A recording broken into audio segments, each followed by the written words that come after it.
آماده باش نیروهای گارد ملی آمریکا برای سرکوب ناآرامی‌ها و آشوب‌های بعد از انتخابات سه‌شنبه. دستور این آماده باش به خاطر نگرانی از درگیری‌ها و تنش‌های بعد از انتخابات در ایالت‌های مختلف به ویژه بعد از آن صادر شد که ترامپ اعلام کرد قطعاً با فاصله زیاد در انتخابات پیروز خواهد شد، مگر اینکه باز تقلب شود.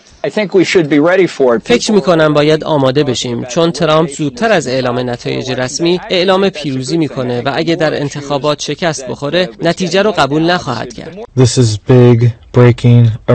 این که به علت پیشبینی بروز هرج و مرج و ناآرامی در شهرهای بزرگ همه ایالت‌های آمریکا، گارد ملی آمریکا در همه ایالت‌ها مستقر شده، یک خبر اضطراری بزرگه. در این باره نگرانی جدی وجود داره، چون بخشی از مردم با نتیجه انتخابات مخالفت خواهند کرد، باعث هرج و مرج خواهند شد و کنترل شهرها رو به دست می‌گیرند. از همکنون در بسیاری از ایالت‌ها و مناطق مختلف آمریکا، از جمله در واشنگتن دی سی پایتخت این کشور، تدابیر ویژه امنیتی برای مقابله با خشونت‌ها و اعتراضات بعد از انتخابات اندیشیده شده است.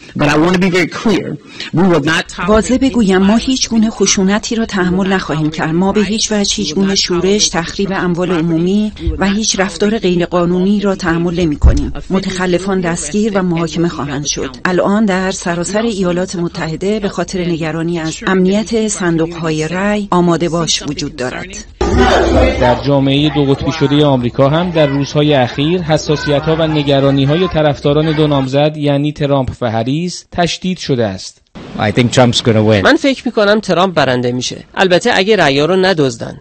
کامالا هریس برنده خواهد شد، اما امیدوارم دوباره شاهد هرج و مرج سال 2020 نباشیم. با توجه به گرایش‌های سیاسی مردم ایالت‌های مختلف آمریکا، نتایج انتخابات در بیشتر ایالت‌های آمریکا از همین الان قابل پیش‌بینی و مشخصه، به جز 7 ایالت که به عنوان ایالت‌های چرخشی شناخته میشن و همیشه همه رقابت‌ها برای به دست آوردن اکثریت آرا در این ایالت هاست. ایالت‌های نوادا، میشیگان، پنسیلوانیا، ویسکانسین، کارولینای شمالی، آریزونا و جورجیا که 93 رأی از مجموع 538 رأی مجمع الکترال یا انتخاب کنندگان رئیس جمهور رو در اختیار دارند. علی رجبی، خبرگزاری صدا و سیما، نیویورک.